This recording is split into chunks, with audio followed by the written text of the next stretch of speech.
Assalamualaikum warahmatullahi wabarakatuh. Perkenalkan, nama saya Sri Agustin dari Prodi Matematika. Saya di sini akan menjelaskan sikap generasi muda terhadap bahasa Indonesia dan sejarahnya.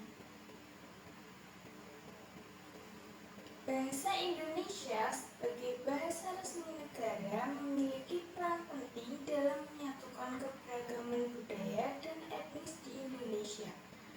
Namun, sikap generasi muda terhadap bahasa ini mengalami dinamika yang menarik seiring dengan perkembangan zaman dan teknologi. Bahasa Indonesia adalah alat komunikasi yang sangat penting bagi masyarakat Indonesia untuk menyatukan beragam suku dan budaya di tanah air.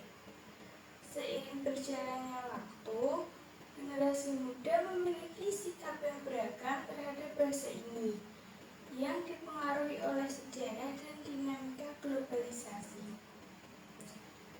Sejarah singkat bahasa Indonesia.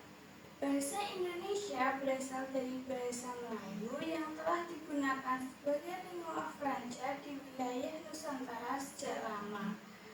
Pada tahun 1928, dengan Sumpah Pemuda, bahasa ini diakui sebagai bahasa persatuan oleh para pemuda Indonesia yang berjuang untuk kemerdekaan. Setelah Indonesia merdeka pada tahun 1945, bahasa Indonesia diresmikan sebagai bahasa negara yang bertujuan untuk memperkuat identitas nasional dan memperlancar komunikasi antar warga negara yang beragam. Bahasa Indonesia berakar dari bahasa Melayu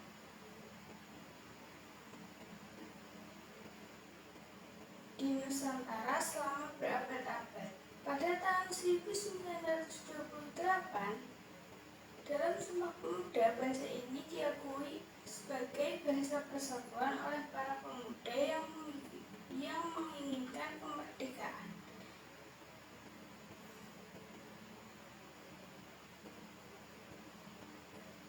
Sikap generasi muda yaitu 1. Penggunaan bahasa sehari-hari.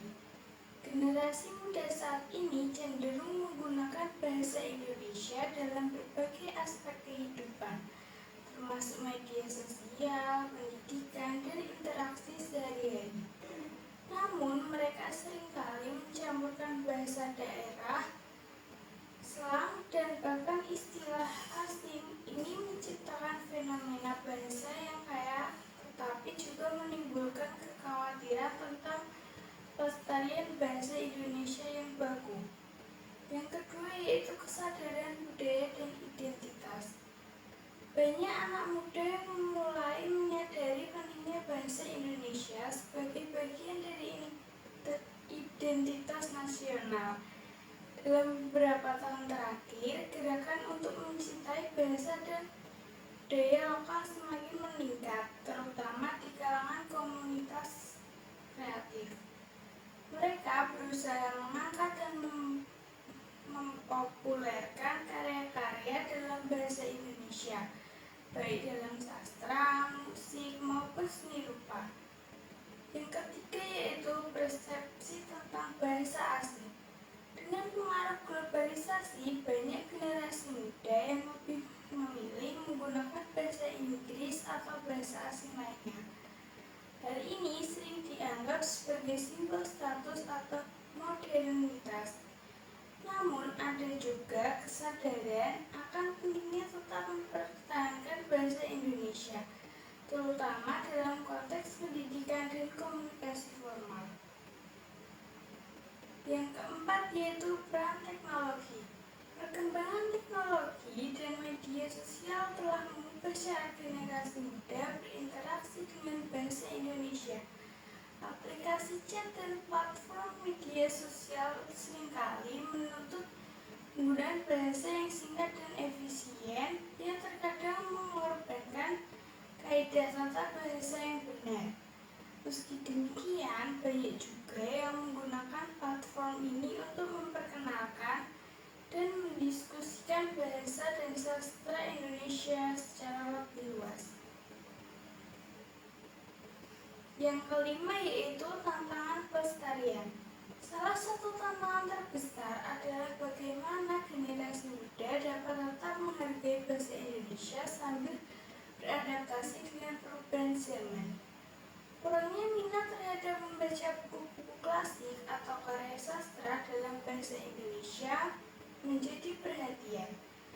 Program literasi dan pengenalan karya sastra lokal di sekolah-sekolah mulai diperkuat untuk membangkitkan minat ini. Kesimpulan yang bisa kita ambil dari presentasi ini yaitu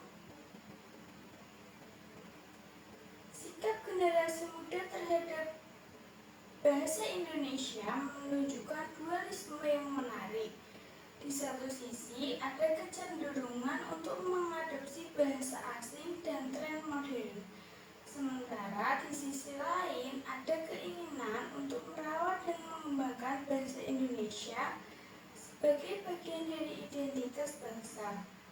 Melalui pendidikan, media, dan kesadaran kolektif, generasi muda diharapkan dapat menemukan keseimbangan antara modernitas dan pelestarian bahasa Indonesia, sehingga bahasa ini tidak hanya bertahan, tetapi juga berkembang di tengah arus globalisasi yang semakin kuat. Sikap generasi muda terhadap bahasa Indonesia adalah cerminan dari perkembangan sosial dan budaya yang lebih luas. Mereka menghadapi tantangan untuk mengintegritaskan bahasa Indonesia dalam kehidupan modern sambil tetap menghargai nilai-nilai tradisional. Melalui pendidikan, media, dan kesadaran kolektif, diharapkan generasi muda dapat berkontribusi dalam melestarikan dan pengembangan bahasa Indonesia sehingga tetap relevan dan berdaya saing di era globalisasi. Sebagai warga negara Indonesia, kebanggaan terhadap kebahasaan Indonesia adalah hal yang sangat penting. Bahasa Indonesia bukan hanya sekedar alat komunikasi, tetapi juga simbol identitas dan kesatuan bangsa yang kaya akan keberagaman budaya. Menghargai dan mencintai bahasa Indonesia berarti menghormati warisan budaya dan sejarah yang telah dibangun oleh para pendahulu kita. Bahasa Indonesia memiliki akar sejarah yang dalam.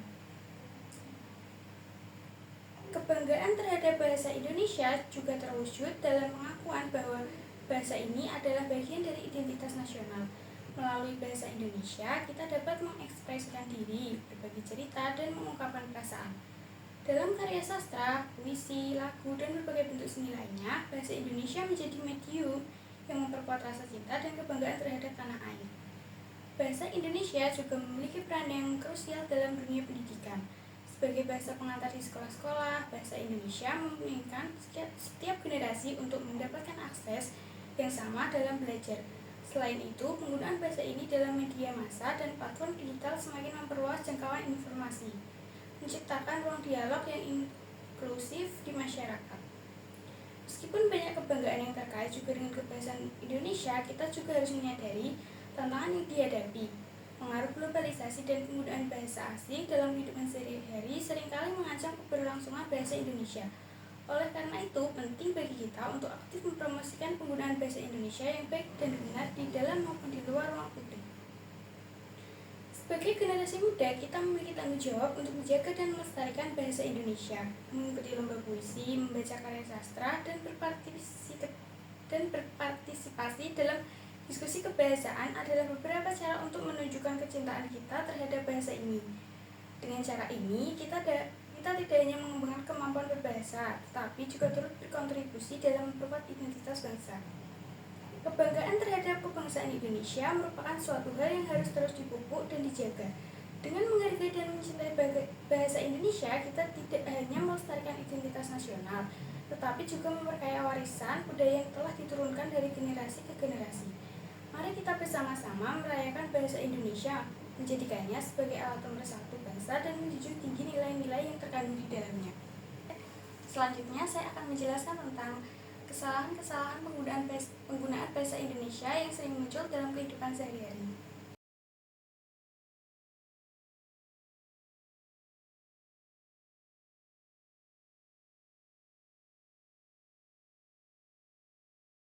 Istilah yang tepat dalam gambar tersebut harusnya adalah kos putri. Penggunaan putri merujuk pada tempat tinggal yang disewakan untuk kursus.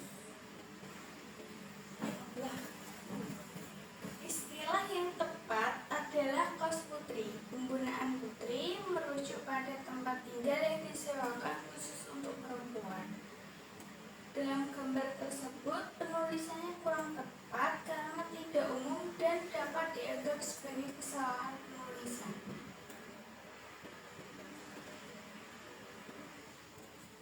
Alasannya adalah bahwa putri dalam konteks bahasa Indonesia lebih tepat dan jelas menyampaikan bahwa tempat tersebut digunakan untuk wanita. Sementara itu, kata yang digunakan dalam gambar tersebut adalah bentuk kuno dan jarang digunakan dalam bahasa sehari-hari saat ini.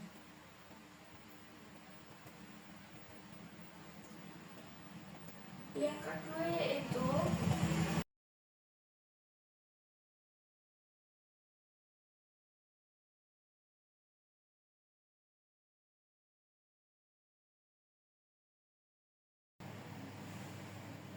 dalam gambar kedua ini, istilah yang benar adalah fotokopi. Kata ini berasal dari bahasa Indonesia dan telah disesuaikan dengan kaidah penulisan yang baku. Alasan penggunaannya adalah bahwa fotokopi mengikuti aturan penulisan bahasa Indonesia yang menggunakan awalan foto dan kata dasar kopi.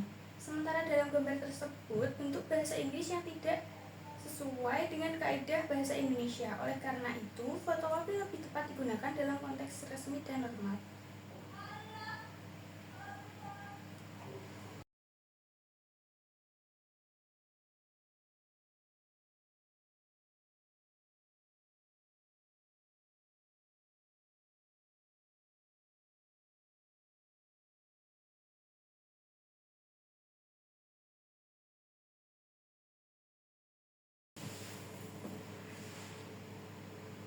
Yang ketiga, istilah yang benar adalah kampung. Kata ini berasal dari bahasa Indonesia yang telah disesuaikan dengan kaidah penulisan yang baku dan tepat. Alasan penggunaannya adalah bahwa kampung mengikuti aturan penulisan bahasa Indonesia yang tepat dibandingkan dengan penulisan pada gambar. Penulisan pada gambar merupakan bentuk bahasa Inggris yang tidak sesuai dengan kaidah bahasa Indonesia. Oleh karena itu, penulisan kampung lebih tepat digunakan dalam konteks resmi dan formal. Sekian yang dapat saya sampaikan mengenai penggunaan bahasa Indonesia dan sejarahnya.